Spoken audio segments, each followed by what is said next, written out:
আল্লাহ রসুল বলেছেন এমন 6টি কাজ রয়েছে যেই কাজগুলোতে একদমই দেরি করা যাবে না। 6টা কাজে তাড়াহুড়া করতে আল্লাহ রসুল আদেশ করেছেন। তাড়াহুড়া করা কিন্তু শয়তানের কাজ, কিন্তু এমন 6টি কাজ রয়েছে, এমন 6টি বিষয় রয়েছে যে বিষয়ে যেই কাজে আল্লাহ রসুল তাড়াতাড়ি করতে বলেছেন, একদমই বিলম্ব দেরি করতে নিষেধ করেছেন। এই 6টা কাজ সম্পর্কে আমরা আলোচনা করব। আল্লাহ রসুল বলেছেন 1 নম্বর হচ্ছে, যদি তোমরা কোনো কাজের নিয়ত করো, যে জিনিসের যে কাজের নিয়ত করবে সেটা যদি ভালো কিছু হয়, সেই কাজে একদমই দেরি করা যাবে না। কেন?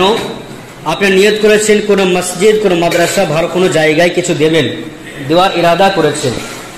একজন অসুস্থ ব্যক্তি আপনার কাছে সাহায্যের জন্য হাত বাড়িয়ে দিয়েছে, তাকে কিছু দেওয়ার নিয়ত করেছেন, ইরাদা করেছেন। এই ক্ষেত্রে আল্লাহ রসুল বলেছেন একদমই দেরি করা যাবে না। কেন? যেহেতু দেরি করলে নিয়তটা পুরা নাও হতে পারে, আপনি তো মারাও যেতে পারেন, আমি মারাও যেতে পারি, তাই না?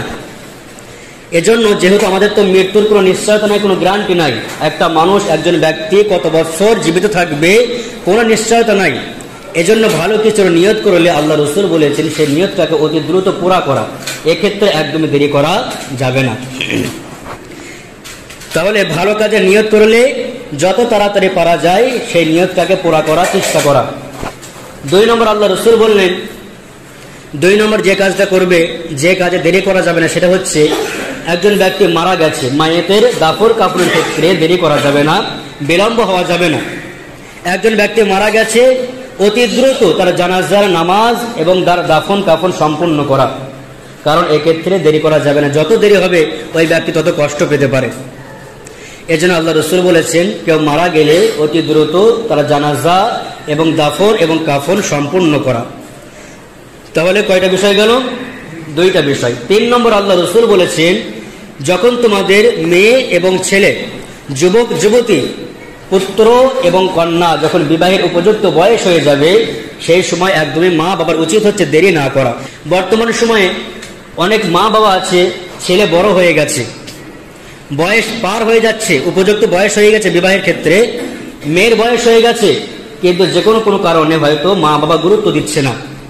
এবার দেখেন আল্লাহ রসুল বলেছেন, কোনো ছেলে কিংবা কোনো মেয়ে মা বাবা গুরুত্ব দিচ্ছে না, ছেলের ক্যারিয়ারকে গড়ার জন্য আর ইনকাম করার জন্য, সমাজে প্রতিষ্ঠিত হওয়ার জন্য আর ইনকাম করতেছে, কিন্তু বিবাহের বয়স পার হয়ে যাচ্ছে। মা বাবা যদি গুরুত্ব না দেয়, ওই ছেলে যদি, ওই যুবক যদি অন্যায় কাজে লিপ্ত হয়ে যায়, জিনার কাজে লিপ্ত হয়ে যায়, জিনাহের কাজ করার কারণে যতটা গুনাহ হবে তার অর্ধেক % ভাগ মা বাবার আমলনামায় চলে যাবে। এজন্য মা বাবার উচিত হচ্ছে যখন যুবক যুবতী, ছেলে এবং মেয়ে বিবাহের উপযুক্ত বয়স তাদের যখন হয়ে যাবে, অতি দ্রুত তাদের বিবাহ কি করা, সম্পূর্ণ করা, দিয়ে দেওয়া। আজকে দেখেন অনেক সমাজে, বর্তমান সময়ে অনেক মানুষ আছে, বাবা মেয়ের বয়স পার হয়ে যাচ্ছে, তারপরে দেখা যাচ্ছে বিবাহ দিচ্ছেন। এক পর্যায়ে দেখা যায় ওই মেয়ের জন্য ভালো পাত্র খুঁজে পাওয়া যায় না, যায় কি যায় না, দেখা যায় না সমাজে। এজন্য সময় হয়ে গেলে একজন মেয়ে যখন যৌবনে পদার্পণ করবে, বিবাহের উপযুক্ত বয়স হয়ে যাবে, অতি দ্রুত তাকে ভালো পাত্র দেখে পাত্রস্থ করা, ভালো ছেলে দেখে বিবাহ সম্পন্ন করা, বিবাহ দিয়ে দেওয়া। কারণ আল্লাহ রসুল বললেন এই ক্ষেত্রে একদম দেরি করা যাবে না। কারণ তোমার ছেলে কিংবা মেয়ে যদি অন্যায় কাজে লিপ্ত হয়, জিনার কাজে লিপ্ত হয়, এই গুনাহের ভাগীদার তুমিও কিন্তু হয়ে যাবে। এজন্য যুবক যুবতী বিবাহের উপযুক্ত বয়স হয়ে গেলে তাদেরকে বিবাহ দিয়ে দেওয়া। 4 নম্বর আল্লাহ রসুল বললেন, দুনিয়াতে কোনো ব্যক্তি যদি ঋণ করে, আপনি টাকা ধার করেছেন, ঋণ করেছেন, যত দ্রুত পারা যায় ঋণকে পরিশোধ করা। কিন্তু আজকে বর্তমান সমাজে, বর্তমান সময়ে আমরা অনেক মানুষ আছি, ঋণ করে টাকা নিয়ে মানুষের কাছে টাকা ধার করি, কিন্তু এরপরে দেখা যায় সম্পর্ক ছিন্ন হয়ে যায়, কিন্তু ঋণকে পরিশোধ করার কোনো চেষ্টা তার ভিতর থাকে না। কত মানুষ এসে বলে, হুজুর আমি অনেক মানুষের কাছে অনেক টাকা পাই, চাইতে গেলে মনক্ষুণ্ণ হয়, অসন্তুষ্ট হয়, এত বন্ধুত্ব ছিল, এত মহাব্বত ছিল, কিন্তু বর্তমান সময়ে তার সঙ্গে শত্রুতায় পরিণত হয়েছে। হয় কি হয় না? টাকাতে মানুষের সঙ্গে মহাব্বত বাড়ে, আবার শত্রুতাও হয়ে যায়। এজন্য আল্লাহ রসুল বললেন, তুমি হয়তো মনে করতেছো আমি এই বছরে দেবো, আগামীতে দেবো, তোমার টাকা হয়ে গেছে, সামর্থ্য রয়েছে পরিশোধ করার, কিন্তু পরিশোধ করতেছো না। এমন অবস্থা তুমি মারা গেলে, মারা যাওয়ার পরে তোমার কি পরিণাম হবে? একদিন এই হাদিস আলোচনা করেছিলাম। আল্লাহ রসুল বলেন, ও আমার সাহাবায়ে কিরাম, তোমরা কি জানো সবচেয়ে অসহায় গরিব ব্যক্তিকে? গরিব ব্যক্তি বলতে তোমরা কি বলছো, তোমাদেরকে কি বোঝায়? সাহাবায়ে কিরামরা বলেন, ইয়া রাসূলুল্লাহ, আমরা তো ওই ব্যক্তিকে অসহায় গরিব মনে করি যে ব্যক্তি ঠিক মতো খাবার যার জোটে না, যার সংসারে প্রচন্ড অভাব, যার ঠিক মতো কাপড় কেনার পরিস্থিতি থাকে না, সংসারে আজকে কি খাবে সেই সামর্থ্য, সেই টাকা পয়সা যার সংসারে থাকে না, এই ব্যক্তিকে আমরা মনে করি গরিব অসহায়। আল্লাহ রাসূল বললেন, এই ব্যক্তি গরিব অসহায় নয়। দুনিয়াটা ক্ষণস্থায়ী জিন্দেগি, ঠিকই যে কোনো ভাবে দুনিয়ার জীবন কেটে যাবে, চলে যাবে, পার হয়ে যাবে। প্রকৃত গরিব অসহায় ওই ব্যক্তি কিয়ামতের ময়দানে একজন ব্যক্তি পাহাড় সমতুল্য নেকি সঞ্চয় করে নেকি নিয়ে কিয়ামতের ময়দানে দাঁড়াবে। সে অনেক আনন্দিত হবে, খুশি হবে যে আমি তো দুনিয়ার জীবনে অনেক নেকি সঞ্চয় করেছি, আমার জীবনে নামাজ আমল আছে, আমার জীবনে রোজার সওয়াব আছে, আমার জীবনে হজের আমল আছে, জীবনে অনেক ভালো ভালো কাজ করেছি, আজকে আমি অনেক নেকি নিয়ে পাহাড় সমতুল্য নেকি নিয়ে এখানে উঠেছি, আজকে আমার হয়তো কোনো প্রবলেম, কোনো সমস্যা আমার হবে না। কিন্তু এক পর্যায়ে দেখা যাবে এক একজন ব্যক্তি আসবার বলবো, আল্লাহ, অমুক ব্যক্তি আমার কাছে টাকা ধার নিয়েছিল, আজকে আমার টাকাকে পরিশোধ করে না দুনিয়ার জমিনে। তার ক্ষমতা ছিল, পাওয়ার ছিল, আমি তার কাছে দুর্বল ছিলাম, টাকা চাইতে গেলে রাগান্বিত হতো, রাগ করতো, আমাকে টাকা ফেরত দেয়নি। তার ক্ষমতার অপব্যবহার করেছে, ক্ষমতার পাওয়ার দেখিয়েছে, আমি তার কাছে দুর্বল ছিলাম। ওগো রব্বুল আলামিন, দুনিয়াতে আমি সেই টাকা পাইনি, আজকে আপনার কাছে বিচার দিলাম, আপনি তো ন্যায় বিচারক, আজকে বিচার দিচ্ছে আপনার কাছে, আপনি সেই টাকার মূল্য আমাকে দিয়ে দেন, তার কাছ থেকে নিয়ে আমাকে দেন। সেই দিন তো টাকা দিয়ে কোনো কিছু লেনদেন হবে না, তাই না? দুনিয়াতে টাকা দিয়ে চাকরি পাওয়া যায়, অসম্ভবকে সম্ভব করা যায়, কিন্তু কিয়ামতের ময়দানে টাকা দিয়ে কোনো কিছুর কাজে আসবে না। সেই দিন আল্লাহ রাব্বুল আলামিন নেকি দিয়ে সেটাকে পরিশোধ করা হবে। এক পর্যায়ে দেখা যাবে তার নেকি, তার আমলনামা থেকে নেকি কাটতে কাটতে এক পর্যায়ে পুরো শূন্য হয়ে যাবে।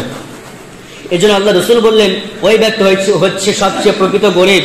সেই দিন লাঞ্ছনা হয়ে, অপমানিত হয়ে, লজ্জিত হয়ে ফেরেশতারা টানতে টানতে ওই ব্যক্তিকে জাহান্নামে নিক্ষেপ করবে। পাহাড় সমতুল্য নেকি নিয়ে কিয়ামতের মাঠে উঠেছিল, কিন্তু এক পর্যায়ে দেখা যাবে তার জীবনে আর কোনো নেকি বলতে কিচ্ছু নেই। এজন্য আল্লাহ রাসূল বললেন, দুনিয়াতে যদি ঋণ করো, অতি দ্রুত ঋণকে পরিশোধ করবে। এই ক্ষেত্রে তোমার টাকা হয়ে গেছে, পরিস্থিতি তোমার চলে এসছে, এই ক্ষেত্রে একদমই দেরি করা যাবে না। কারণ তুমি তো জানো না যে আমি 1 বছর জীবিত থাকবো, আগামী মাস পর্যন্ত আমি দুনিয়ার জমিনে জীবিত থাকবো, তুমি তো জানো না। সেই দিকে তাকে ঋণকে অতি দ্রুত পরিশোধ করা। কয় নম্বর গেল? 4 নম্বর, তাই না? 4 নম্বর। 5 নম্বর আল্লাহ রাসূল বললেন, গুনাহ হয়ে গেলে অতি দ্রুত আল্লাহর কাছে ক্ষমা চেয়ে নেবে। কি করবে?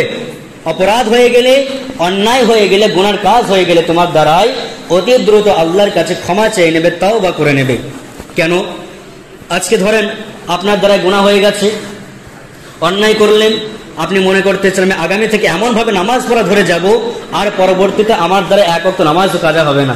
অনেকে বলে না, এই যে রমজান পাচ্ছি, রমজানে নামাজ পড়া ধরেছি, আর আমার জীবনে নামাজ আর কাজা করবো না। আবার অনেকে বলে আগামী সপ্তাহ থেকে ইনশাআল্লাহ নামাজ পড়া ধরবো, তা ছাড়বো না। এই আগামী সপ্তাহ, আগামী বছর, আগামী রমজান করতে করতে দেখা যায় ওই ব্যক্তি তো নাও পেতে পারে, তাই না? আগামী রমজান আমি তো নাও পেতে পারি, 26 সালে রমজান আমার জীবনে তো নাও আসতে পারে, তাই না? এজন্য গুনাহ হয়ে গেলে অতি দ্রুত আল্লাহ রাসূল বলেছেন তাওবা করে নিতে। কারণ তুমি মনে করতেছো আগামী সপ্তাহে শুক্রবারের দিনে, আজকে ধরেন জুমার দিনে আপনার দ্বারা গুনাহ হয়ে গেল, এমন একটা বড় অপরাধ হয়ে গেছে, তাওবা ছাড়া আল্লাহ ক্ষমা করবেন না। আপনি মনে করতেছেন আজকে আমি ক্ষমা চাইবো না, আগামী সপ্তাহে জুমার দিন যাব, আল্লাহর কাছে কান্না করব, আল্লাহর কাছে ক্ষমা চাইবো। আপনি কি জানেন যে আগামী 7টা দিন, আগামী সপ্তাহ পর্যন্ত, আগামী শুক্রবার পর্যন্ত আপনি জীবিত থাকবেন? আপনি কি জানেন? আমরা কেউ জানি না, তাই না? তাহলে সেই দিকে তাকে আল্লাহ রাসূল বললেন, তোমার দ্বারা অপরাধ হয়ে গেলে, তোমার দ্বারা অপকর্ম হয়ে গেলে, তোমার দ্বারা অশ্লীল কাজ হয়ে গেলে, তোমার দ্বারা হারাম কাজ হয়ে গেলে, গুনাহ হয়ে গেলেই অতি দ্রুত আল্লাহর কাছে ক্ষমা চেয়ে নেবে। কারণ তুমি তো জানো না তুমি কতদিন জীবিত থাকবে। 6 নম্বর আল্লাহ রাসূল বললেন, যখন নামাজ রোগ চলে আসবে, নামাজের সময় হয়ে গেছে, জুমার নামাজের টাইম হয়ে গেছে, যদি মনে করেন যে আমি পরে গিয়ে নামাজটা কাজ আদায় করে নেবো, এই ক্ষেত্রে কখন উচিত হবে না। নামাজের সময় হয়ে গেলে আল্লাহ রাসূল বলেন ওয়াক্তকে প্রাধান্য দিয়ে, গুরুত্ব দিয়ে ওয়াক্ত অনুযায়ী নামাজ আদায় করে নেবে। নামাজের ক্ষেত্রে একদমই দেরি করা যাবে না। তাহলে কয়টা কথা হলো?